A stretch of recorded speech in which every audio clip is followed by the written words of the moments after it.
Start by getting grounded, followed by an overview of the grant guidelines and application components.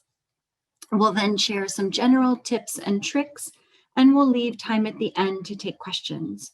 And to that end, please save your questions to the dedicated Q&A portion, at which point you'll be able to unmute yourselves or type questions in the chat. If, however, something comes up during the presentation that's unclear, type your question in the chat to get clarification or message the team directly.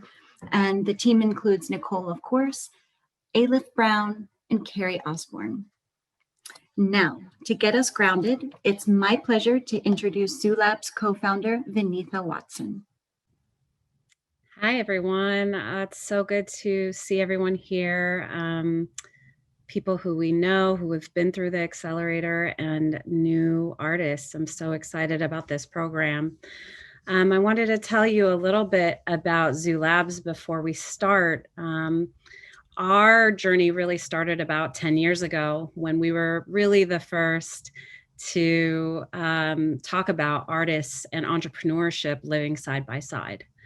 It was very few people were talking about it, and very few people really had programs around artists. And so we decided in 2013 to start our program, and we were the first nonprofit accelerator to focus on artists, teaching them business skills and wrapping around support so that they could get to the next level of their careers. At the same time, Silicon Valley, we saw the startup infrastructure just kind of going wild on the other side of the Bay. And we really took inspiration from that and realized that, infrastructure needed to be built around artists so that they can continue creating culture, so they can continue servicing their communities, our communities. And so you all can be the gateway to the truth. And so after about 7 years of running the program, we are super excited. I mean, we have supported over 300 artists. Their combined reach is 103 million people. 80% of those startups, those artists' projects, are running their own businesses, running their own entities, and reaching sustainability. And during the pandemic, we really had to ask ourselves some really hard questions around, are we doing enough? We saw that over the years that we existed, lots of other people were kind of catching on and creating programs that were giving entrepreneurial skills, that were kind of giving the infrastructure that we were providing as well. So we decided to go downstream and provide capital. We saw that about 65% of our artists were able to raise money after our program, but we felt like we needed to do more. And what you're about to see is the pivot. We really want to provide cash grants that are a capital influx into your projects so that you can get to the next level, as well as continue learning. So we're making all of our accelerator education available. It's going to be free. And I highly suggest you check that out because it will really help you hone your ideas, give you space to talk about your art, and really make an impact on where you want to go. What we found in the program is that the art is far beyond the words that sometimes artists use. So kind of having your words match up with where you're going is a really important skill. And we'll kind of lead you through all of the ways that you can kind of articulate the impact that you want to make with your music and with your projects. So with that, I'll hand it back to Laura, and we really look forward to seeing what you all bring. Thanks for being here. That was awesome. Thank you, Vinitha. So there you have it. That was the impetus and the history leading up to now the ZooLabs grant. So let's talk about the guidelines. I'll just mention, you'll see images throughout the slideshow. And as Alif pointed out in the chat, These are various Zoo Labs alumni participating in iterations of the organization's in-person accelerator program, pitch day events, and in the recording studio. And these photos are they're meant to be inspiring and to really uplift and show off the community. So let's go into eligibility. In the next slide. Well, actually, first, I should preface eligibility by just stating really clearly what the Zoo Labs grant is. The Zoo Labs grant program will distribute unrestricted awards of $5,000, $15,000, $25,000, and $50,000 in support of Bay Area BIPOC and BIPOC-led artist teams with a music-based project or business that is contributing to the region's arts and culture environment in positive ways. So who's eligible to apply for a Zoo Labs grant? To be eligible to apply, applicants must first be a BIPOC or BIPOC-led team of 2 or more people with at least 1 artist member. Teams can consist of content creators, producers, developers, engineers, managers, advisors, and other supporting roles. But as this criterion makes clear, at least 1 member must be an artist. Next, applicants must be launching or have already established a music-based project or business. Let's unpack this one. By music-based project or business, we're referring to enterprises where music, whether as a product, program, service, or art form / cultural expression is the key feature of the project or business. Projects and businesses can also take several forms. They can be unincorporated, as in they can be fiscally sponsored, for-profit, and nonprofit. Further, we're open to a range of music-based project and business types, such as groups or ensembles, recording studios, music festivals, vinyl record presses, record labels, online platforms or applications, and music education nonprofits, to name a few examples. One more point, which is this opportunity is open to projects and businesses at all stages of development, from those that are nearly ready to go live to those that are well established. Next, to be eligible, you must be a full-time resident of Alameda, Contra Costa, Marin, Napa, San Francisco, San Mateo, Santa Clara, Solano, or Sonoma County. As a grant program that's meant to support Bay Area arts and culture, it's critical that team members are rooted in this region. However, your fan / customer base can be located anywhere in the world. Next, team members must be 18 years or older. However, if a member of the team is 18 or younger, CCI must be contacted to discuss eligibility. We're not discounting your team altogether. We just want to hear more about your enterprise. Lastly, to be eligible, applicants must be free of any conflicts of interest, which we define as family or financial relationships, with the board, staff, or directors of Center for Cultural Innovation, Zoo Labs, and Intersection for the Arts. So a bit of clarification around this criterion.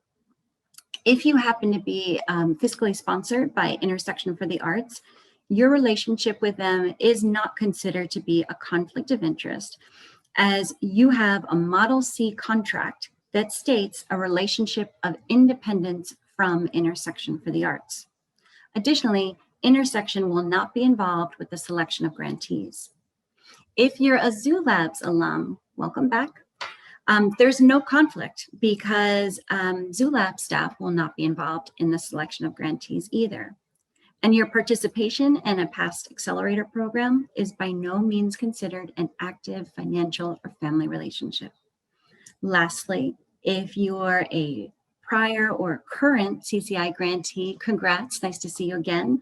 You don't have a conflict either.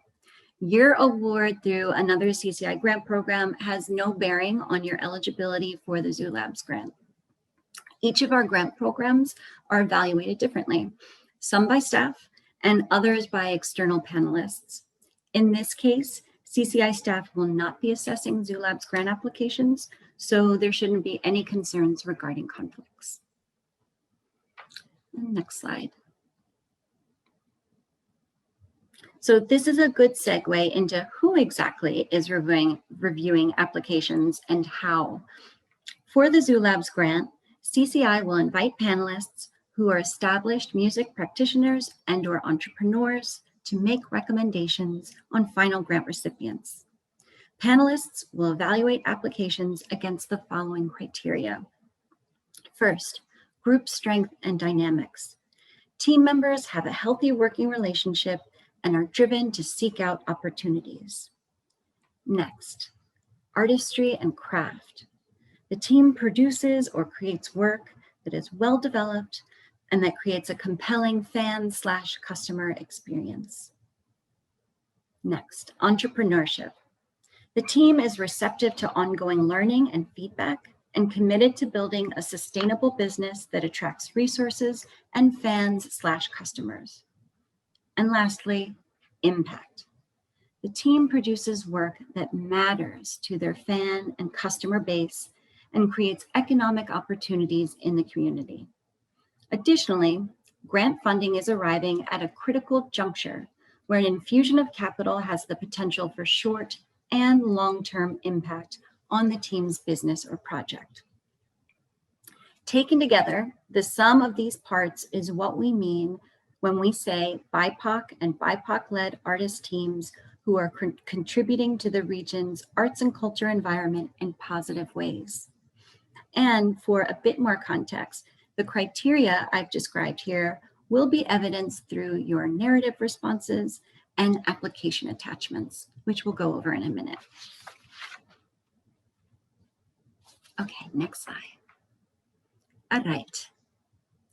So the 2021 Zoo Labs Award Cycle will make available $225,000 in unrestricted grants. Given that this is the program's pilot year, it's difficult to estimate how many grants will be distributed at each of the award tiers. We're guesstimating that we'll make roughly 16 awards, equating to one $50,000 grant, 3 $25,000 grants, 4 $15,000 grants, and 8 $5,000 grants. However, the number of awards made in each tier may be adjusted commensurate with the number of competitive applications received. Now, the award amounts available correspond to a project or business's level of maturity as it relates to their revenue model, team composition, and fan or customer base. We've outlined these as follows. At the $5,000 award level, the project or business's team is newly formed, they have a small fan or customer base, and no revenue. At the $15,000 award level, the project or business has an established team, they have a growing fan/customer base, and little or no revenue. At the $25,000 award level, the business has an established team, a strong fan and customer base, and they're earning some revenue. And at the $50,000 award level, the business has an established team, a strong fan and customer base, and a sustainable revenue model. We don't define or quantify the characteristics associated with each award level. It's up to the team to self-define these and to choose whichever award level resonates. In the application, teams will choose the award level to be considered for and will only be considered for that selected tier. In other words, if an applicant is not recommended for funding, they will not be rolled into a different tier for consideration. For example, applicants who request $25,000 will only be assessed against other applicants who request $25,000. And lastly for this slide, timeline. So we are currently accepting applications. Today is the informational webinar, and the deadline for applications is Thursday, August 19th at 12 p.m. Pacific time, aka noon. You'll then receive a notification from us on October 15th by 5 p.m. Not before, not after, on October 15th. Thank you in advance for your patience. And next slide.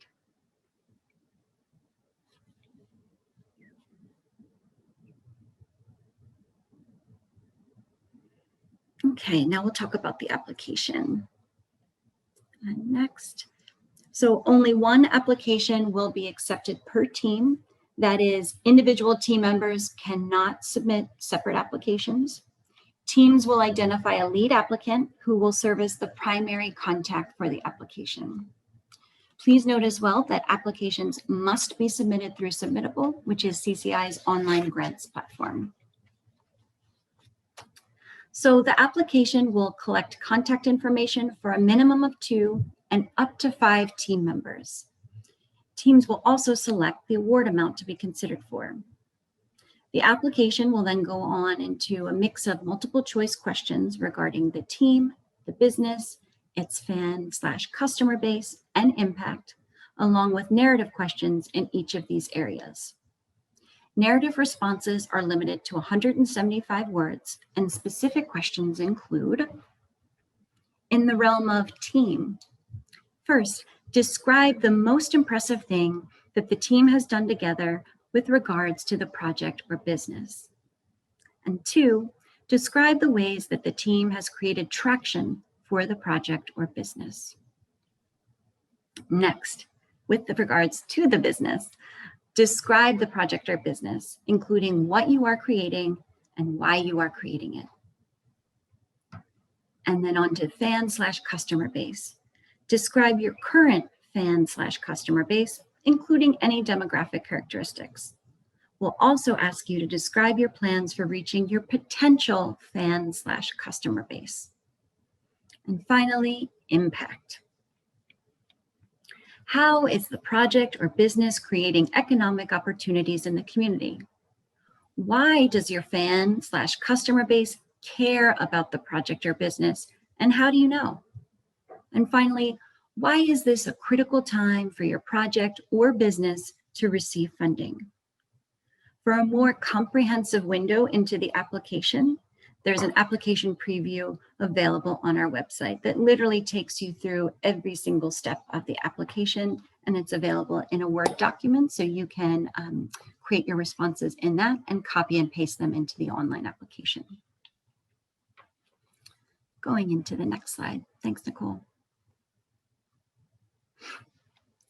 The work samples. The work samples. The work samples, they are a critical part of the application and should represent your project or business in the best possible light. A minimum of 1 and no more than 3 work samples are required. Samples may include audio, visual, or text/image-based materials. And as far as the latter option, what we're referring to is items such as press, marketing, or promotional ephemera, like event flyers, concert posters, product advertisements, press releases, print or online media coverage, and other documentation. Next, and this is really critical, panelists will review up to 5 minutes of work samples in total. Keep this in mind when selecting samples that are lengthy. You may opt to queue your sample to a specific starting point or to edit it entirely. If you're submitting more than one type of sample, then you cannot submit the recommended total for each type. For example, you can submit 2 minutes of audio and 3 minutes of video, but not 5 minutes of audio and 5 minutes of video. My recommendation is to edit your sample if it's lengthy. That way you can ensure that the panelists are reviewing exactly what you want them to see and hear. Also, think about starting your sample at a bold or poignant moment rather than kind of an interlude moment or an interstitial moment or some kind of other buildup, because panelists will be looking at many applications and you want to grab their attention instantly and ideally leave them wanting more. Lastly, select examples of recent work, ideally 2018 or later, but that's open for interpretation, You'll also want to avoid samples that have poor visibility or audio quality.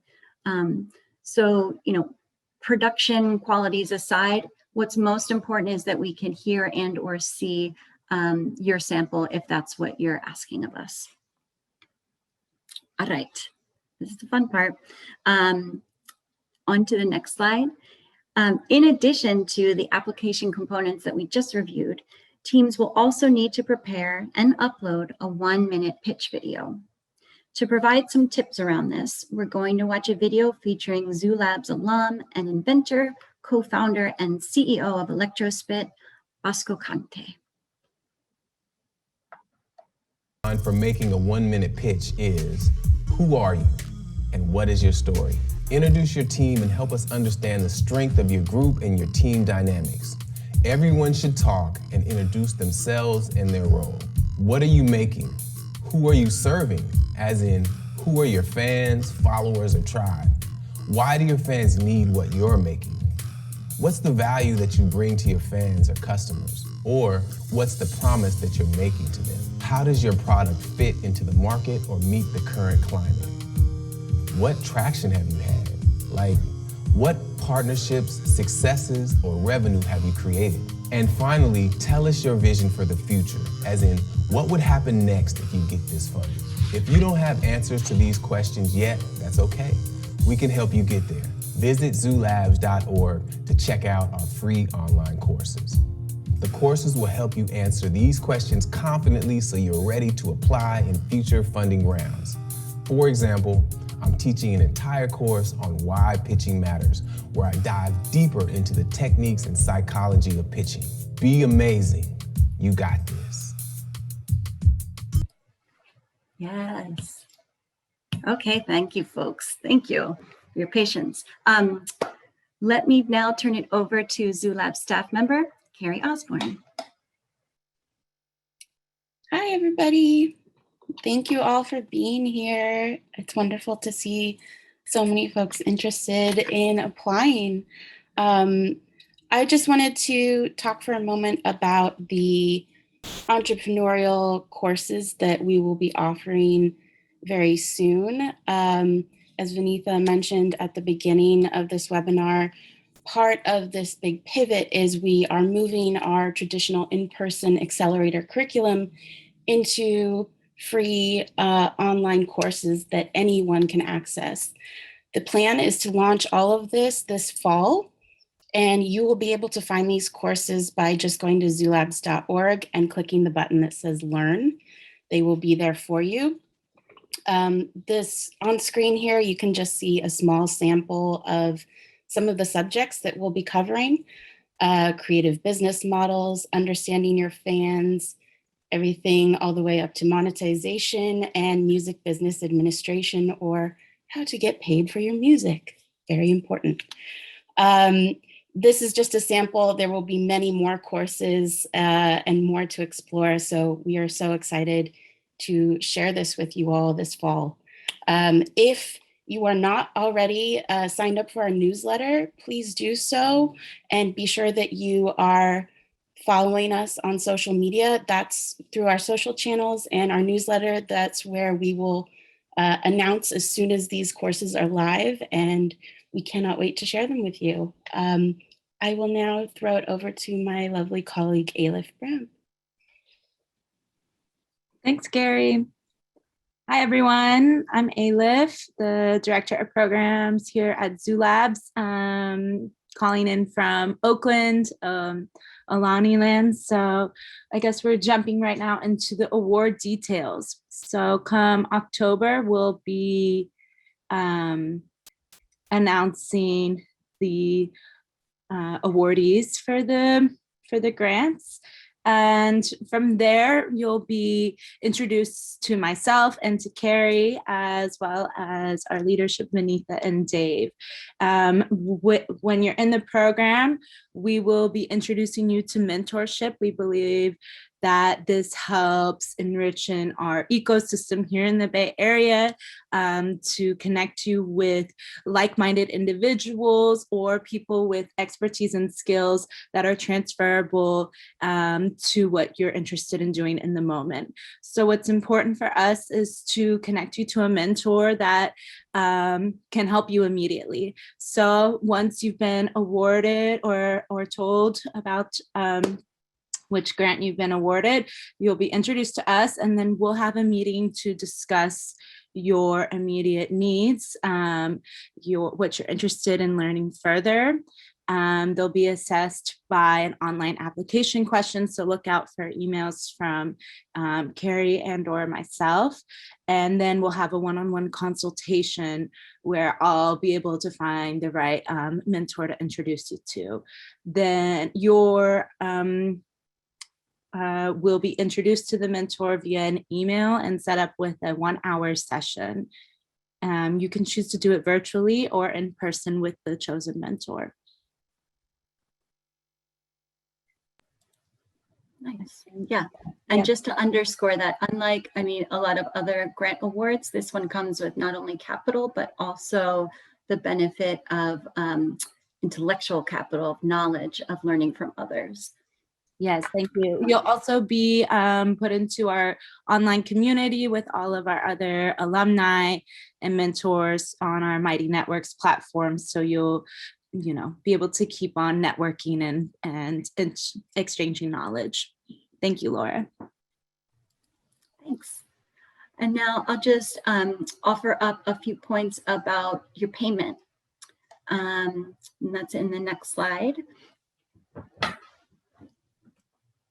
So just to give you all a heads up, while the application and to be eligible, you have to be a team, payment will only be made to one member. We will not make payments to multiple individuals. And however you choose, the individual chooses to receive that payment is up to them, whether it be they themselves, through their business, through their nonprofit, etc. We're agnostic, we defer to you. Payment will be made in 2 installments. The first will be 90% of the award, and it will be paid upon signing the grant agreement and providing any requested information, such as the Form W-9. The final 10% of the award will be paid upon submission of an approved final report and fulfillment of the mentorship requirements. And I do actually want to underscore yet another point, which is the Zoo Labs grant is unrestricted, which is major, in the landscape of grant making. So while we defer to you as to how to spend the funding, you know best how it will serve you and your project/business. Funding cannot be applied towards lobbying activities or in a manner inconsistent with CCI's charitable purpose under IRS section 501c3. Let's see, we can now continue on to our tips and tricks. And we put together just a few general tips that can support your Zoo Labs grant application as well as your grant proposals in general, anything you're preparing for other funders. So first and foremost, be clear and to the point. Avoid responses that are overly technical or dense or abstract. It's really tempting to use big words or to geek out on some aspect of your project. But remember that you may be speaking to a panelist that doesn't have as specific knowledge in your field as would be ideal. So you want to convey your narrative responses in a way that can be clear and understood by a general wide audience. Next, have a friend or someone in your orbit look over your application to see if any important details were left out or whether anything is unclear. Next, review all ephemera, guidelines, frequently asked questions, application preview, pitch video. This webinar, you're already a step ahead watching this webinar. These are here as a resource for you, so please take advantage of them. And then lastly, reach out to CCI staff with questions. We're here to support you. Contact us. And I'll turn it over to my friends at Zoo Labs.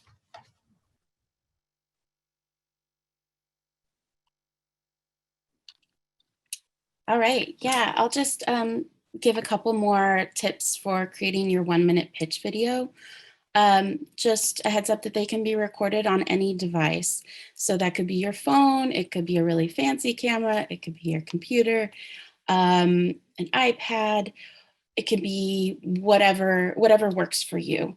The whole team should be featured in the video. That can either be with you all physically in the same place, or if you'd like to record a Zoom call, that also works. We just want to hear everybody on your team talk and be featured in the video. Production quality does not matter, but it is important that we can see you and we can hear you. And lastly, have fun with it. This is sort of your one chance on the application to really let your personality shine and to really show off the dynamics amongst your team, how you work together, how you interact. And that's a really important part of the panel's decision. Great. And with that, we're ending a little ahead of the schedule that we had plotted out, which is great because that leaves more time for live Q&A. So at this time, we can suppress the, I think my dog's coughing in the background. We can suppress the PowerPoint. I'll first just see if there are any questions that popped up. I think I saw one that I do just want to call out. A friend on the call asked to clarify, is this grant only for teams, in parentheses, 2 or more people, or can a solopreneur apply? Unfortunately, a solo artist or a solopreneur, aka someone without a team, cannot apply. You're not eligible. You must have at least one other person that's part of your team. And I know this came up a few times during the chat, so I'll just address it.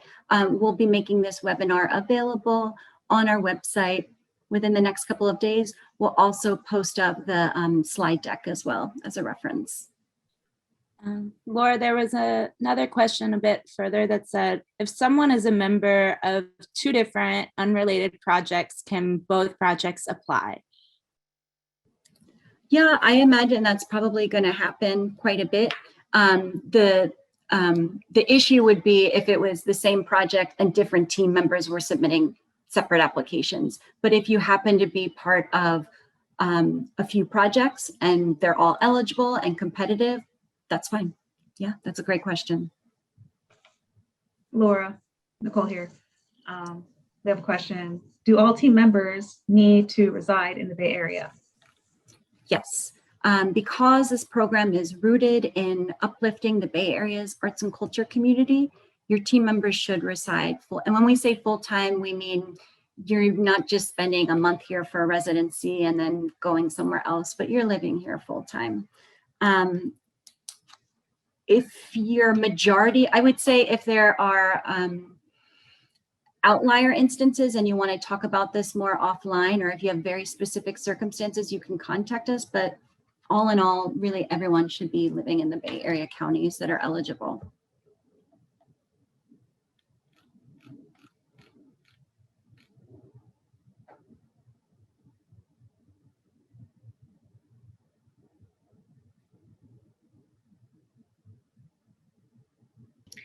Hi, can I ask a question on the mic?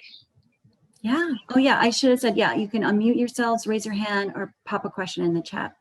Thank you for this. I was wondering if so you spoke a bit about the mentorship, if all team members are expected to attend the mentor meetings together, or can we have representatives attend? Just thinking about scheduling. Yeah, ideally the whole team should be there so you're all learning at the same page. And what is also important about the team being there is everyone has different points of views, and so someone might hear something that someone else doesn't. We recommend that. However, yes, I understand that scheduling conflicts may occur, but yeah. let's discuss that further down the line, and we can be accommodating towards whatever the circumstances. Thank you. So on the application for the larger grants, there's a request for financial background information. Is there certain expectations for that at each of those levels, as in certain amounts of revenue towards the grant or certain amounts of activity? And if it doesn't go back far enough, would you suggest to just apply for a lower tier grant? That's a great question. I think and what Lance is referring to is if you request a grant of $25,000 or $50,000, you ask a few additional questions about your business.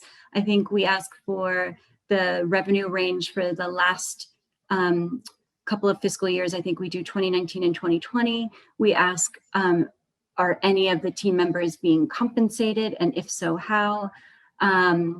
There's another question that we ask. They're all multiple choice questions. There's no kind of criteria linked to them. It's just more, it's to give the panelists a greater window into how your business is demonstrating those award factors and how you're falling into those award tiers. But it's not, you're not going to be less competitive. For instance, in 2019, your business wasn't up and running and you don't have any revenue to show for that year. Sasha, hi, welcome back. I see your hands raised.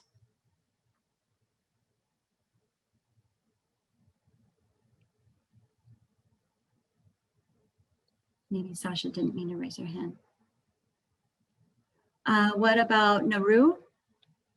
Oh, yes. Along those same lines as Lance was speaking of, you also indicated fan base. And so how do you measure that? Is that social media, your email list? Is there other criteria that you use to navigate through that? No, we don't define that, nor are we going to audit whatever you put forth. So we just are going to rely on, how you track that information to assign a number to that number. But certainly I would imagine that would include followers, fans, e-newsletter subscribers, purchasers of, if you're producing records, people that are buying your music potentially. However you're landing on that number is fine. Okay, thank you very much. Mm-hmm. I'll just jump in just real quick with the fans. You don't need very many fans to be sustainable. So I just want to kind of put that out there as well. So don't feel like you need pressure to say that you have a lot of fans. We just kind of want to see that you're touching people with your music.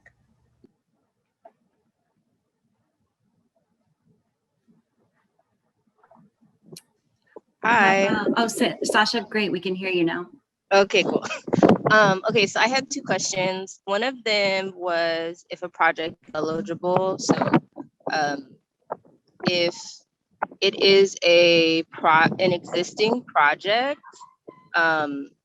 where I guess what the grant would create is like the grant would allow us to step into a more sustainable business model. Like if we already have the model together, but the money, would fill in the things that we need. Does that apply? And then I have one more question.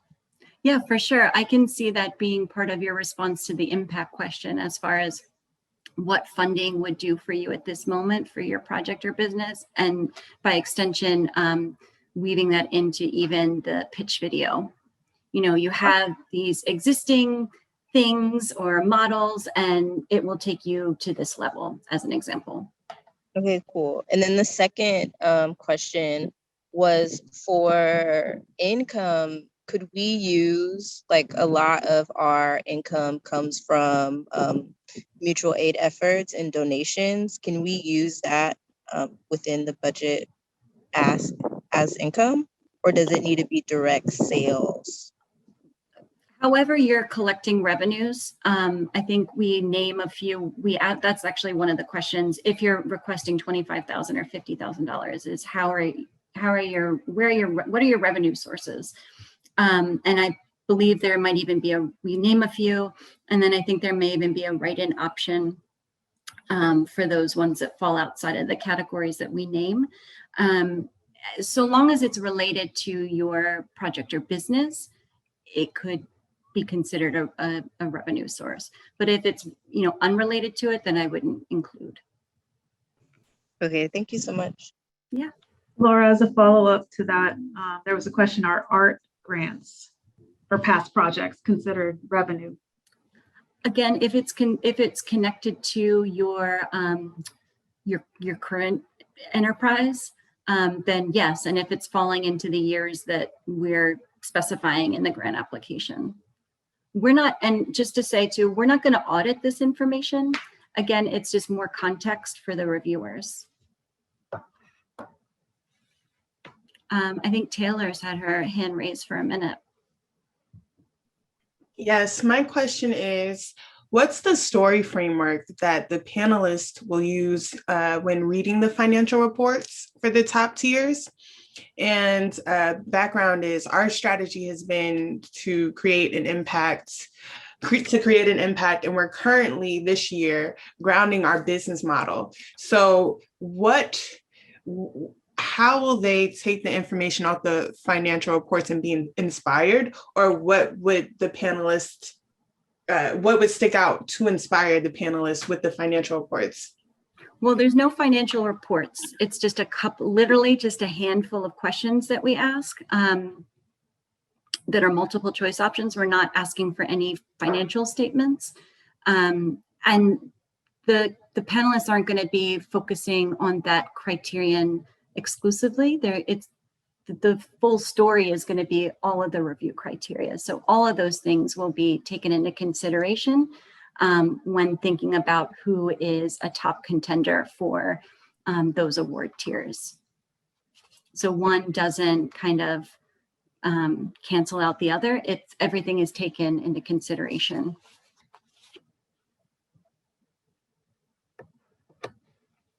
You're welcome. Laura, can you maybe just reiterate? We had a question come up about region. If my team lives outside of the Bay Area, but works and does business in the Bay Area, are we eligible? Maybe can you just touch on it a little bit more? Yeah, you have to. I mean, the criterion is that you have to reside full time in the 9 Bay Area counties.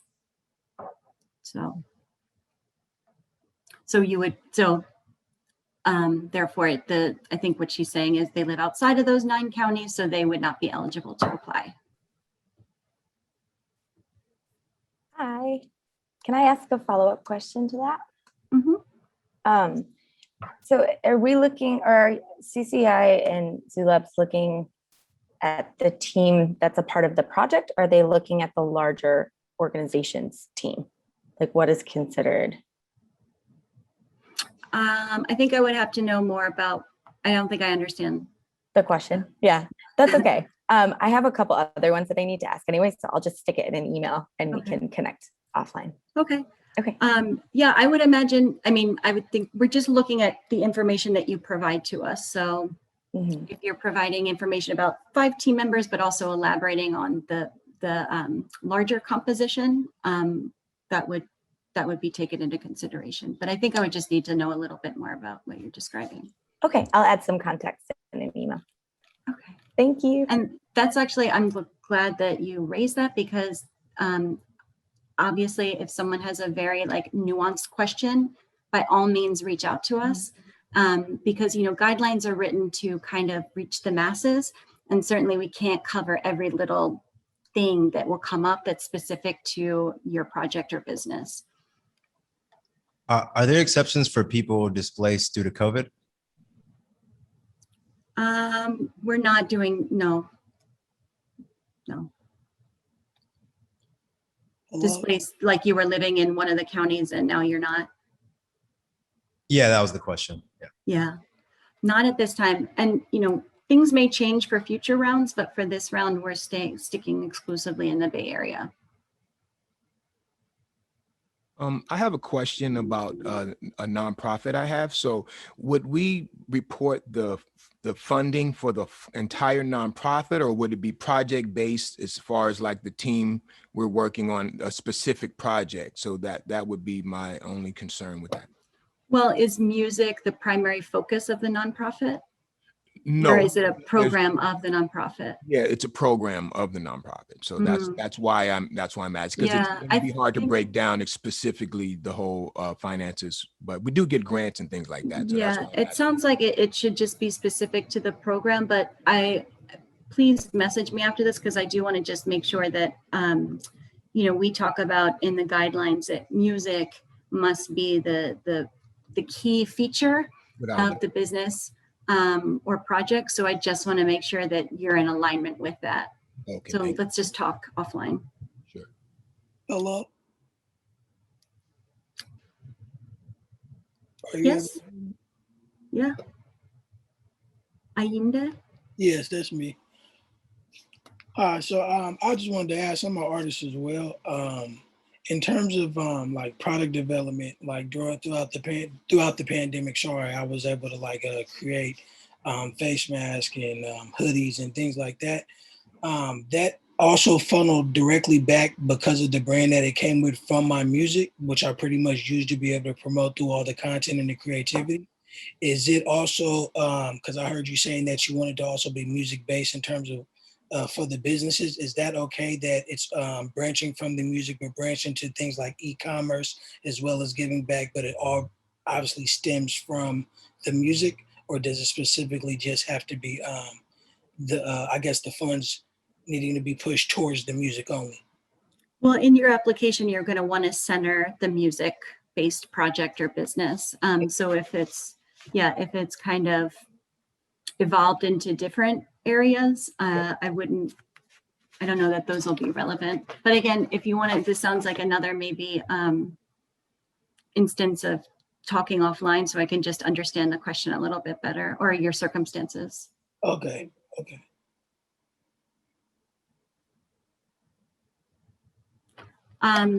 I will pull up a question from the chat. Can a project be an album, getting our feet on the ground, or does it have to be a sustainable business model that generates capital? I've been talking a lot, so I know Vinitha can answer this question for sure.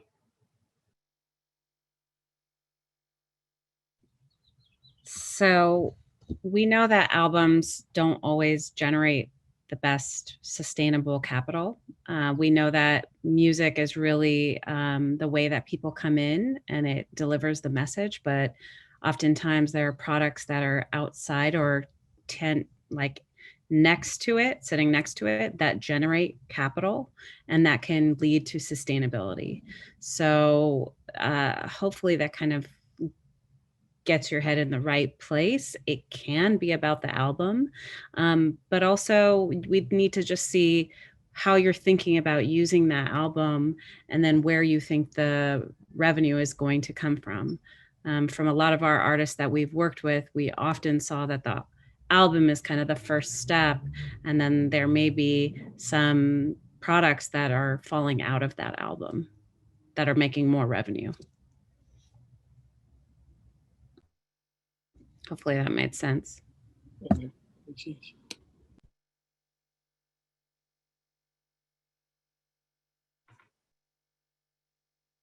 Laura, do you want to talk about this question? Can you talk about projects, economic impact on community or economic growth? And what do we mean by that question? Yeah, so we're just wondering, are the team members being paid? Are you creating jobs for other folks in the community? Are you creating, revenue opportunities? That's what we mean by economic opportunity.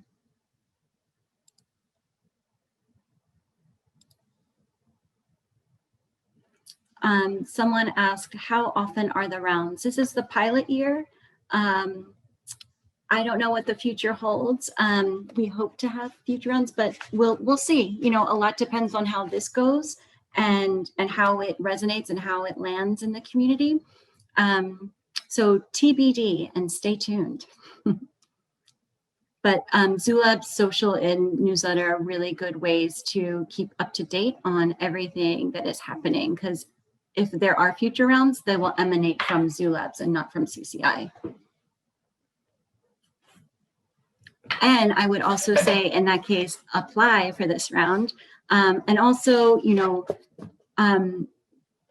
just apply for the exercise of putting together these materials and getting your work in front of people who can, at the very least, become familiar with the service or product or offering that you're bringing to the community.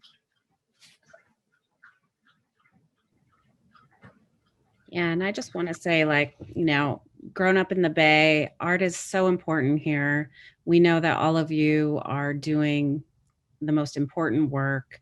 Some people have, told us that they're really nervous about applying or putting their ideas out there. Please don't. Please just get it together, apply. We want to hear from you. We want to see what you're doing, and we want to support you. That's what we're here to do. So we're super excited to have you all here, and we can't wait for your applications.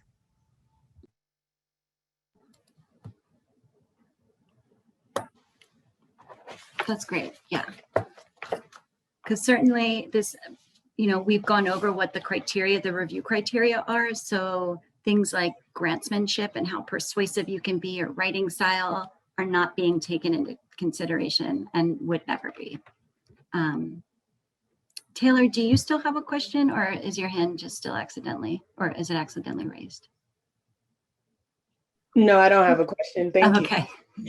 Sorry to putting the spotlight on you.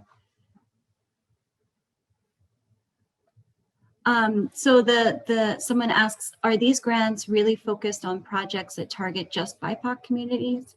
Meaning, if I have a project that targets trans BIPOC, or a project that targets the whole trans community, for the purpose of the grant, should I write it to focus just on BIPOC trans community?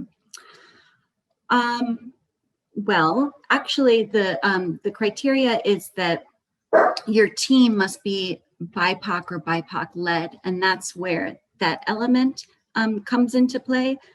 We have no criteria around your audience or who you're serving, or that.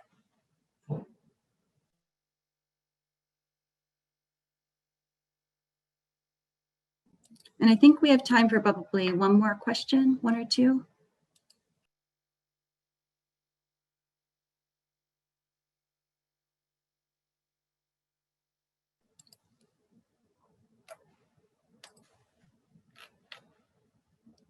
Changes may, okay, sorry. Someone asked, will changes to eligibility be made in future rounds? I can't say for certain, but we always are learning, right? We're all lifelong learners on this call. So we'll learn a lot from the pilot round and adjust accordingly, for sure, for sure. I wouldn't doubt that.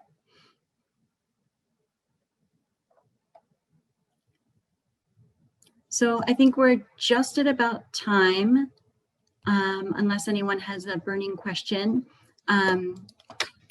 We're available to you, CCI, by email, or you can call. Oh, shoot, I just emailed Nicole directly, message her directly. We can pop that in the chat. We're available at grants@cciarts.org, or you can call us at 415-288-0530. We love hearing from you, and we love supporting folks in the community. So please take advantage of the fact that you have human beings here ready to help you. And we'll be getting the recording of the webinar up in a couple of days, probably by no later than Friday. I think I mentioned we'll put a deck up on the webpage as well. That's it for me. Any closing comments from my Zulabs folks, colleagues? Just that you guys got this. So we're excited. Yeah. We can't wait. Yeah, bring it. Awesome. Yeah. All right. Well, have a great rest of your day. Be well and take good care of yourselves. Thanks so much. Thank you. Thank Bye. you.